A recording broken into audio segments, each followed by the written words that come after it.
Young tiger NTR రాజకీయాల్లోకి రానున్నారంటూ గత కొద్ది రోజులుగా చిత్ర పరిశ్రమతో పాటు రాజకీయ వర్గాల్లో పెద్ద ఎత్తున చర్చ నడుస్తోంది. ముఖ్యంగా జూలై 18వ తేదీన తారక్ తన పొలిటికల్ జర్నీకి సంబంధించి ఒక సంచలన ప్రకటన చేయబోతున్నారంటూ సోషల్ మీడియా వేదికలపై వార్తలు జోరుగా ప్రచారమయ్యాయి. ఇటీవల తమిళనాడులో దళపతి విజయ్ రాజకీయ పార్టీని స్థాపించి మొదటి అడుగులోనే ఘన విజయాన్ని సొంతం చేసుకుని సీఎంగా బాధ్యతలు చేపట్టడం ఈ ఊహాగానాలకు మరింత బలమిచ్చింది. ఇదే బాటలో టాలీవుడ్కి చెందిన కొందరు టాప్ హీరోలు కూడా పయనించాలని భావిస్తున్నట్లు కథనాలు వస్తున్నాయి.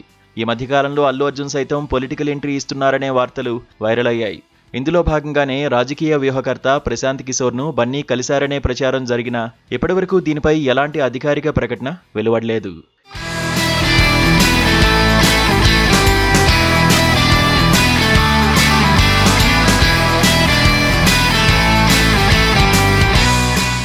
ఈ నేపథ్యంలో పుకార్లకు ముగింపు పలుకుతూ ఎన్టీఆర్ అధికారిక బృందంతో పాటు ఆయన ఫ్యాన్స్ అసోసియేషన్ ఒక ప్రకటనను విడుదల చేసింది. జూలై 18న జరగబోయే కార్యక్రమానికి తారక్ రాజకీయ అరంగేట్రానికి ఎలాంటి సంబంధం లేదని స్పష్టం చేసింది.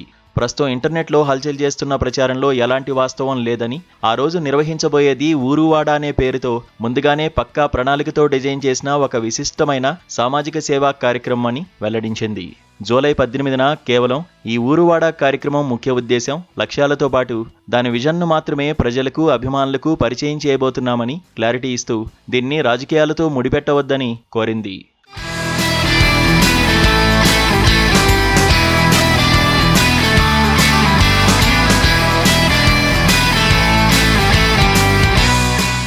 అయితే ఎన్టీఆర్ పొలిటికల్ ఎంట్రీపై వార్తలు రావడానికి ఆయన గత రాజకీయ నేపథ్యం కూడా ఒక కారణమే అంటున్నాయి సినీ వర్గాలు. 2009 ఎన్నికల సమయంలో ఎన్టీఆర్ టీడీపీ కోసం రాష్ట్ర వ్యాప్తంగా పర్యటనలు చేసి ఎన్నికల ప్రచారం నిర్వహించారు.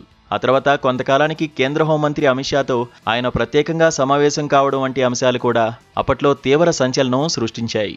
ఈ పాత పరిణామాలు, జ్ఞాపకాలను ప్రస్తుత పరిస్థితులతో ముడిపెడుతూ సోషల్ మీడియాలో రకరకాల కథనాలను అల్లేశారు. రాష్ట్ర వ్యాప్తంగా ఉన్న తన అభిమాన సంఘాలన్నిటినీ ఒకే వేదికపైకి తీసుకువచ్చి నూతన రాజకీయ శకానికి శ్రీకారం చుడతారనే భ్రమలను కల్పించారు.